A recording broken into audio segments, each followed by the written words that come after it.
भूतिया घर। एक पति पत्नी थे। उनका नाम आदित्य और कामिनी था।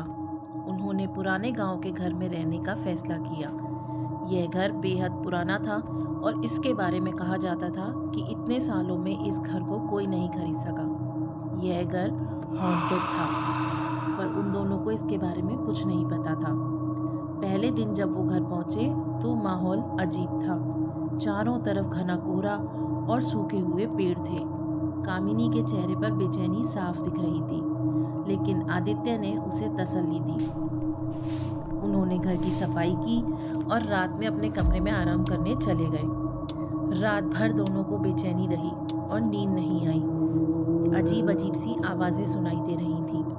अगली सुबह आदित्य ने कमरे में कुछ फोटोज खींची।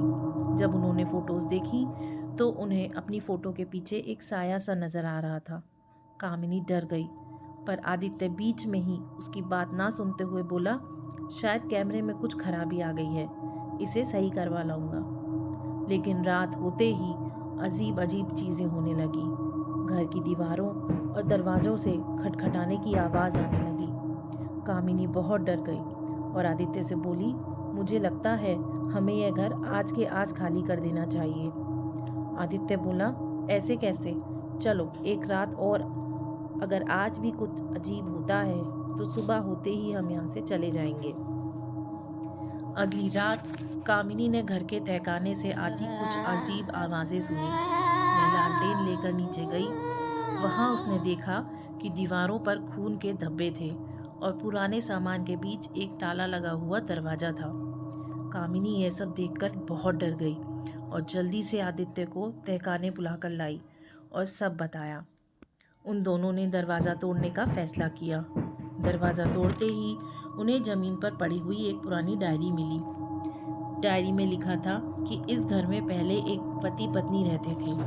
पति ने अपनी पत्नी को धोखा दिया और उसे मार दिया। तभी से उसकी आत्मा इस घर में भटक रही है। तभी उन्होंने महसूस किया कि उनके आसपास कोई साया है। वह साया एक महिला का था, जो सफ़ेद साड़ी पहने, उलझे बाल, उसकी आंखें खाली और चेहरे पर गुस्सा था। उसने दरवाजे की ओर इशारा किया। डायरी पढ़ने और अपनी आंखों से साफ साफ सब देखने के बाद उन्होंने उस आत्मा से माफ़ी मांगी और उसी समय घर छोड़ने का फैसला किया।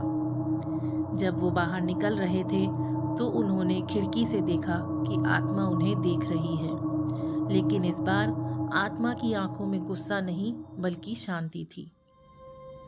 यह कहानी हमें यह सिखाती है कि हर जगह की अपनी एक कहानी होती है और कभी-कभी अतीत की सच्चाई को स्वीकार करना ही शांति का रास्ता है।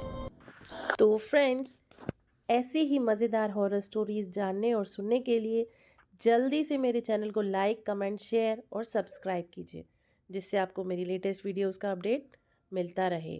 Thank you.